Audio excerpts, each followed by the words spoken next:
इनको लोग वर्ष में कम से कम इस रामलीला मंचन के दौरान में याद करते हैं। ऐसे पंडित राधेश्याम कथावाचक जी हमारे बरेली के निवासी, और हम उनको उतना महत्व और स्थान नहीं दे पा रहे हैं जो हमको देना चाहिए। हमारा मानना है कि पूरे उत्तर भारत में कोई रामलीला अगर होती है तो यही रामलीला होती है, और पंडित राधेश्याम कथावाचक को ही लोग याद करते हैं।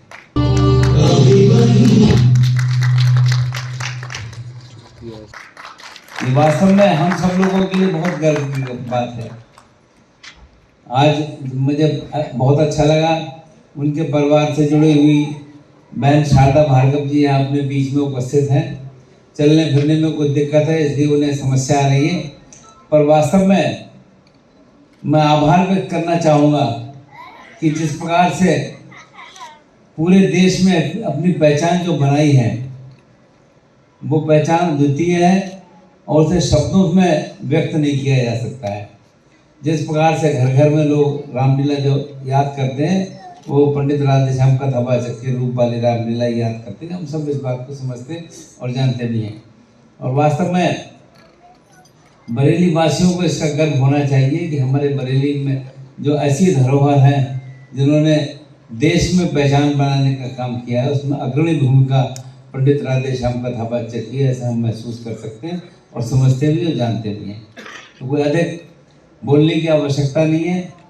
मैं आयोजकों को बहुत बहुत बधाई धन्यवाद दूंगा कि उन्होंने इस कार्य को किया, और वास्तव में ये हम सब के लिए आने वाले समय के लिए बहुत प्रेरणा देने का काम करता है। हम इस बात को महसूस करें, और ऐसे माहौल और ऐसी वातावरण और ऐसी बातें जो हमारे शहर से जुड़ी हैं, अगर हम उसको उजागर करते हैं तो वास्तव में इसका एक लाभ बरेली वासियों को भी मिलेगा।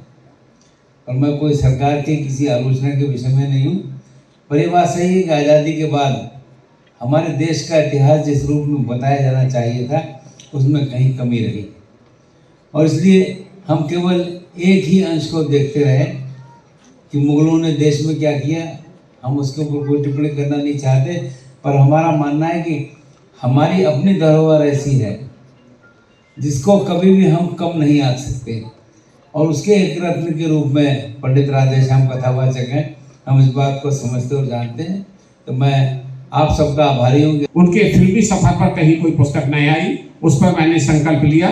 पुस्तक आई पंडित राधेश्याम कथावाचक का फिल्मी सफर, और सफर केवल यही समाप्त नहीं होता। श्रवण कुमार नाटक के साथ फिल्मी स्क्रिप्ट जोड़ी, श्रवण कुमार नाटक से फिल्म तक, क्योंकि नाटक पर 1960 में सर देसाई जी ने फिल्म लिखी, उसमें परिवर्तन है। पंडित जी की मूल प्रति श्रवण कुमार फिल्म की मिली, और उसका मैंने डिस्कशन उसमें साथ जोड़ा।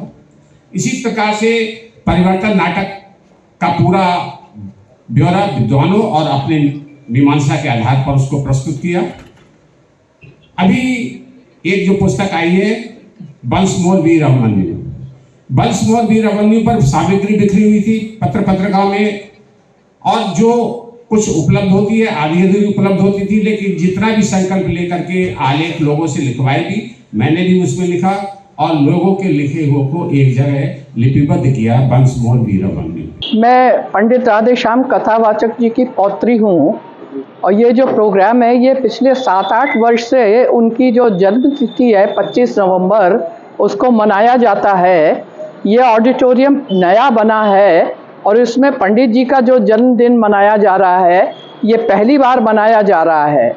ये बड़े सौभाग्य की बात है कि स्मार्ट सिटी बरेली में पंडित जी को याद किया है और अपने बनाए हुए ऑडिटोरियम में उनका प्रोग्राम कराया गया है।